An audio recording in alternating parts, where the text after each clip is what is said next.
GST GST GST काम शुरू करते नहीं हम लोग और हमें लगता है कि हम अपने जीएसटी नंबर के लिए अप्लाई कर दें। अरे पर क्यों कर दें? क्या उसका उतना बेनिफिट भी है या केवल और केवल कंप्लायंसेस ही बढ़ रहे हैं हमारे लिए? क्योंकि अधिकतर देखा गया है कि कई लोग जल्दीबाजी में या फिर अपने काम को स्टार्ट करने की एक्साइटमेंट में अपना जीएसटी नंबर अप्लाई तो कर देते हैं, बट उसके बाद के जो कंप्लायंसेस होते हैं, उसके बाद की जो फॉर्मेलिटीज़ होती हैं, उसको वो पूरा नहीं करते। इनफैक्ट वो भूल ही जाते हैं कि उनके पास कोई जीएसटी नंबर भी था। तो दोस्तों शुरू करते हैं आज की वीडियो, जिसमें मैं आपको बताने वाला हूं कुछ ऐसे कंप्लायंसेस, कुछ ऐसे आपकी रिस्पॉन्सिबिलिटीज़ जो आपके जीएसटी नंबर लेते के साथ ही शुरू हो जाते हैं और उनको कंप्लाई ना करने पे आपको काफ़ी ज़्यादा इंटरेस्ट, फाइन, पेनल्टी का सामना करना पड़ सकता है। तो चलिए शुरू करते हैं। सबसे पहले तो अगर आपने अपने जीएसटी नंबर के लिए अप्लाई किया और आपका रजिस्ट्रेशन हो गया, तो आपको याद रखना है कि आपको अपनी मंथली रिटर्न ज़रूर भरनी है। चाहे तो आप काम भी शुरू नहीं कर रहे, तब भी आपको निल की मंथली रिटर्न ज़रूर फाइल करनी है। बिकॉज अगर हम वो रिटर्न नहीं फाइल करेंगे तो इससे हमारा लेट फीस और हमारी पेनल्टी बढ़ती रहेगी, जो कि आपकी 10,000 रुपये पर महीने तक भी जा सकती है। अब दूसरा है आपको अपने जीएसटी जब आपको मिल जाता है, उसके बाद आपको अपने जीएसटी पोर्टल पे अपना बैंक अकाउंट अपडेट करना होता है। अगर आप एक प्रोप्राइटर हैं, आप एक इंडिविजुअल नाम में काम कर रहे हैं, तो आप अपना सेविंग बैंक अकाउंट या अपना करंट बैंक अकाउंट कुछ भी वहाँ पे मेंशन कर सकते हैं, बशर्ते आपकी चेकबुक में आपका नाम आना चाहिए।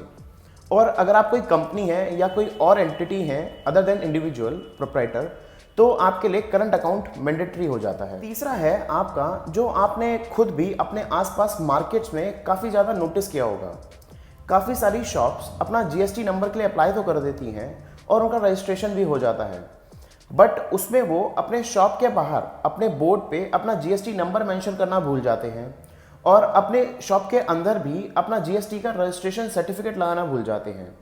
ये होने को तो एक बहुत छोटी सी इग्नोरेंस है कि भाई हमने नहीं कंप्लाई किया तो कोई बात नहीं, बट जीएसटी लॉ के तहत आपको अपना बोर्ड पे अपना जीएसटी नंबर मेंशन करना मैंडेटरी है और अपनी शॉप के अंदर या तो आपके गोडाउन के अंदर, वेयर हाउस के अंदर या आपकी कोई ब्रांच है उसके अंदर अपने जीएसटी रजिस्ट्रेशन सर्टिफिकेट को लगाना मैंडेटरी है।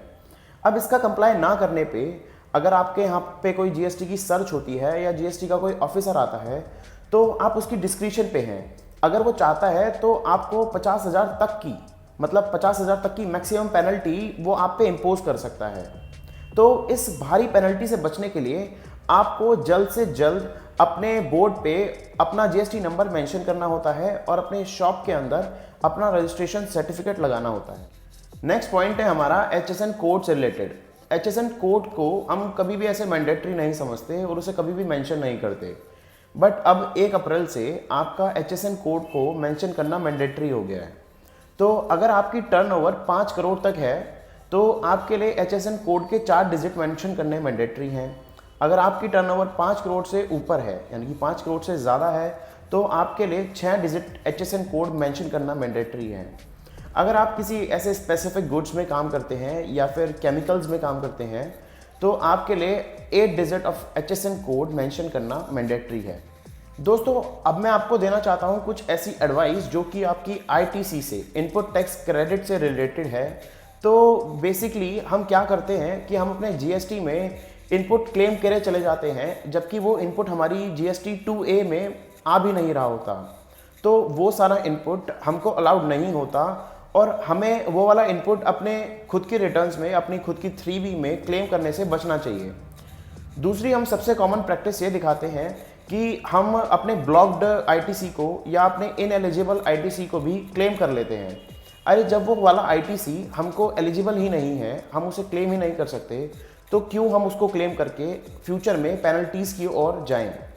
तीसरी सबसे कॉमन प्रैक्टिस होती है कि हम अपने आईटीसी के बिल्स वगैरह, यानी कि अपने परचेजेस के बिल्स हम इकट्ठे नहीं करते, हम अपने सप्लायर से लेते नहीं हैं और हमारे पास बिल ना होते हुए भी हम वो वाला आईटीसी अपनी खुद की रिटर्न में क्लेम कर लेते हैं।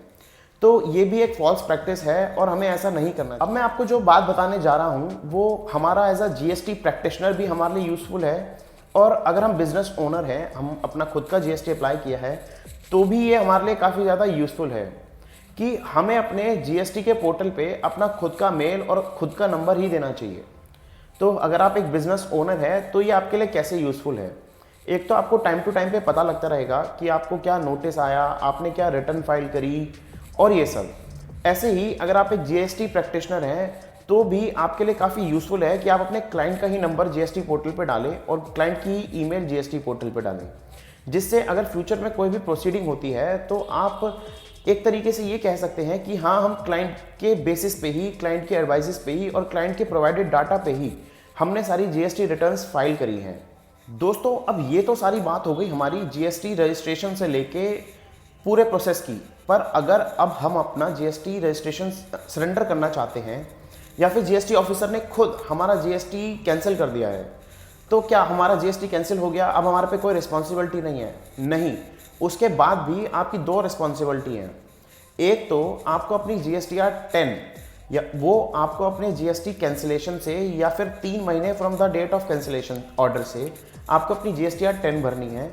दूसरी, अगर आप पे एक एनुअल रिटर्न के प्रोविजंस एप्लीकेबल होते हैं तो आपको अपनी एनुअल रिटर्न भी उस ईयर की ज़रूर फाइल करनी है। So guys, that's it for today's video. ये थे कुछ एक ऐसे जनरल पॉइंट्स, एक जनरल एडवाइजेस जो एक जीएसटी रजिस्ट्रेशन के साथ हमें देखने मिलते हैं और इसमें हम काफ़ी ज़्यादा इग्नोरेंस भी दिखाते हैं। तो आई जस्ट होप कि आज की वीडियो आपके लिए यूजफुल रही हो और आप इन चीज़ों से कंप्लाई करने की कोशिश करेंगे। तो in case you like my video and you find it useful, then do hit the like button, to subscribe to my channel. मैं ऐसी ही इंफॉर्मेटिव वीडियोज़ के साथ आपको अपने चैनल पर मिलता रहूँगा। Also, in case you have any queries, then I'm giving my number here. So do feel free to call me and thank you so much.